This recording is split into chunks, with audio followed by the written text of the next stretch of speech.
Hi again, YouTube.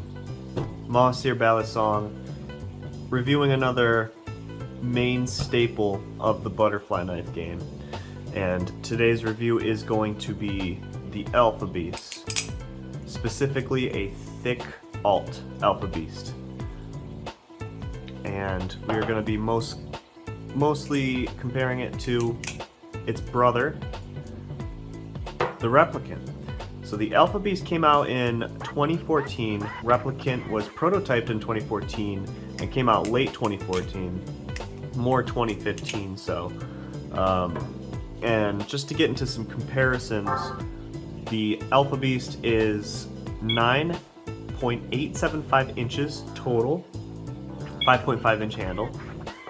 This is a 10 inch total, 5.5 inch handle, so the blade's just a little bit longer. Very similar. Let's look at a little bit of weight comparison. I've got 5 exactly for this bad boy. And ignore this, we're missing the clip and I don't have the clip laminator, so the screws are kind of just pushing back and forth. So that's 5 ounces for that bad boy. The Replicant should weigh less. 4.76 ounces. Alright. So, Alpha Beast is quite a bit heavier than a Replicant. That is a thick Alpha Beast, which there was a thin model for the version 3, and the thick one is the most common one, the one that they still make to this day. Yes, this is horribly dinged up, but I got it for a good price because of that. Alpha Beast has been a tour to mess with in the flipping game ever since it came out. And I always felt like there was 2 camps. There's either diehard Alpha Beast fans or diehard Replicant. Like, you had to pick what team were you on. Very quickly, I picked Replicant. The Replicant just suits my flipping standards more. I like the more rounded nature of these handles. I think G10 is a better material to be flipping with than raw titanium, because titanium can stick to your fingers if you're sweaty, it can slide right out if it's chilly and your hands are dry. Meanwhile, this thing over here is just gonna stick just the right amount no matter what. That is my opinion. I'm gonna get into the pros of this thing. This really kick-started modern flipping. That's one enormous pro. You need to respect this thing. Early 2010s. All you could find about Balisongs were people bitching about Benchmade 42s costing 250 bucks. That's hilarious. And then just incredibly expensive knives coming out, like Ballistics and 29 Knives. And like, those were the amazing knives back then, but they were like $1,000 a piece. Then BRS comes out with this motherfucker, and then this thing kind of started modern Balisong flipping, in my opinion. From how I saw it, I had a Bradley Chimera back in the day, and I was just over this thing when I saw this. I obviously opted more for that though. But yeah, this thing is historic. It really kickstarted modern flipping. It is nice to flip if, you know, you got yourself some fanning. It's got immense handle bias. Just immense handle bias. This thing wants to carry through every single trick that you throw at it. It'll never just give up at any point. It's nice and long. It's long in the hands, and I have large hands. 5.5 inch handles are amazing. And the carrying for the weights is good for tosses and whatnot.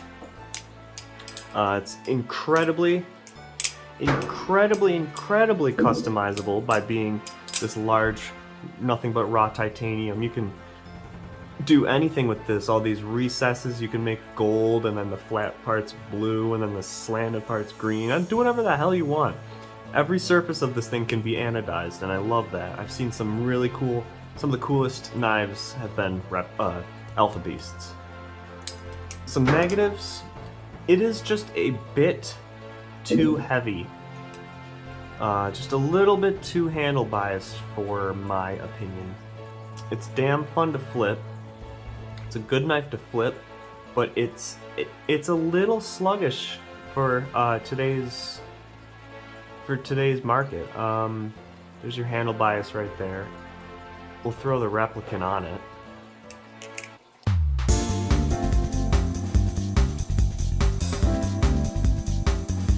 There you go, there's your proof that the Alpha Beast is just a bit more handle bias than the replicant. And it's just a tiny bit, it's like the straw that broke the camel's back. It's just a tiny bit too handle bias, but it really doesn't, it's not that bad, you know? You'll see in my score, I'm still giving this thing an amazing flippability score, but it's not replicant level. I just feel like this thing was completely usurped by the replicant, and I don't know. That's how I feel about it. This feels usurped by this, and this is a cheaper knife, and I think it's a better knife. So we're gonna get right into the review. So for the Alpha Beast, I want to say Ergonomics is an 8. These recesses are gorgeous to hold on to. This would be a really nice utility knife. They're coming out with the S35VN model, which is really fucking expensive, but it would be a nice utility knife. You got yourself these chevrons, which are just so comfortable. These chevrons are nicer than the replicant chevrons, because they go all the way through, where these are just little holes that don't go to the ends like this. And these handles, you can put your thumb right here, choke it up on here as if it were a jimping, the Tang cup, and then use it as a knife. That's an 8 Ergonomics. Flippibility is another 8, whereas the replicant was a 10. This is an 8 because, like I said, it's just a little too heavy, little too handle bias. Still flips amazingly, nonetheless. It's insane. Their first ever attempt at a butterfly knife, BRS, really made something that was historic. And then the second attempt was something even better. Of course, they have kind of slowed down in modern days, making new designs, but you cannot argue that they were legends back in their time. And the looks on this thing, another 8. 8s all across the board. Gorgeous knife, just like the replicant. Beautiful chevrons.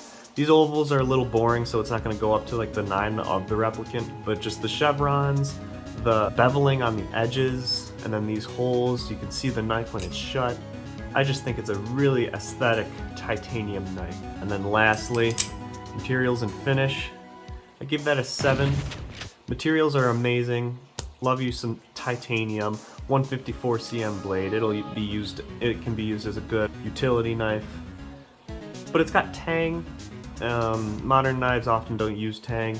Not that a tang pin will ruin a knife. It doesn't. But I do prefer Zen pins. It kind of makes the sound not as nice, and then the tang can fall out. And then also gotta detract points because of the classic BRS quality control isn't amazing. There's often tap straight out of the box. But yeah, 7 is still nothing to sneeze at. This is still a legendary knife. And the total score that I'm giving it is a 31 out of 40. So that's my opinion on this legendary knife. Doesn't quite stack up to the likes of a replicant, some more modern Balisongs, but it is a damn nice knife nonetheless. I will see you guys in the next video. Peace.